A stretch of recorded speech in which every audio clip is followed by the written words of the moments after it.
17 संवर्ग पेसा भरती करता गेल्या 26 दिवसापासून आदिवासी विद्यार्थी नाशिक येथील ईदगाह मैदान या ठिकाणी उपोषण करत आहे। त्यामध्ये आता माजी आमदार जे.पी. गावित देखील आदिवासी विकास भवन या ठिकाणी विद्यार्थ्यांकरता आमरण उपोषण करीत आहे। यावेळी वंचित बहुजन आघाडीचे अध्यक्ष प्रकाश आंबेडकर यांनी या उपोषण स्थळी भेट दिली।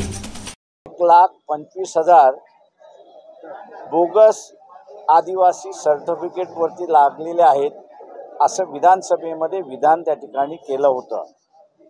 त्याच्यापैकी पेशा इलाक्यामध्ये भरती करायची असेल तर फक्त 12,500 विद्यार्थी म्हणजे 12,500 एम्प्लॉईज या भरती कराव्या लागतील। शासनाने 1,25,000 जे बोगस होते त्यांना जनरल कॅटेगरीमध्ये घातलं आणि ह्या वेकंट झालेल्या जागेवरती शासनाने भरती केलेली नाही। त्याच्यापैकी 12,500 जागा ज्या आहेत त्या पेसा ज्या ठिकाणी लागू होतो म्हणजे ओटी एरिया जो आहे, टीपी एरिया जो आहे, त्या टीपी एरियामध्ये जो लागू होतो तिथलीही भरती केलेली नाही। त्याच्यासाठी उपोषणासाठी बसलेले आहेत। शासनाला आम्ही असं एक विनंती करतो की आदिवासींचं एक वेगळं बजेट आहे, शिक्षण क्षेत्रामधलं असणारं बजेट आहे, इतर क्षेत्रामधला आहे।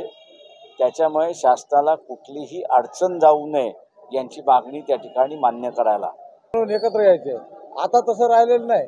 कोणाला पैसे मिळतात, कोणाचं बजेट मिळतंय याच्यामध्ये त्यांचे दिवस जातात आणि म्हणून बाळासाहेबांनी सांगितलेली जी काही सूचना आहे ती नक्कीच ह्या मागासवर्गीयांना ती अत्यंत मोलाची आहे।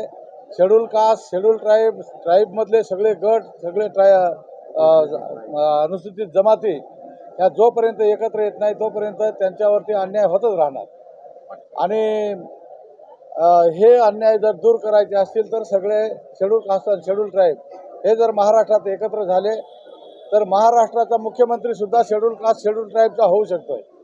परंतु तशी आतापर्यंत एकजूट कधी दिसून आलेली नाही।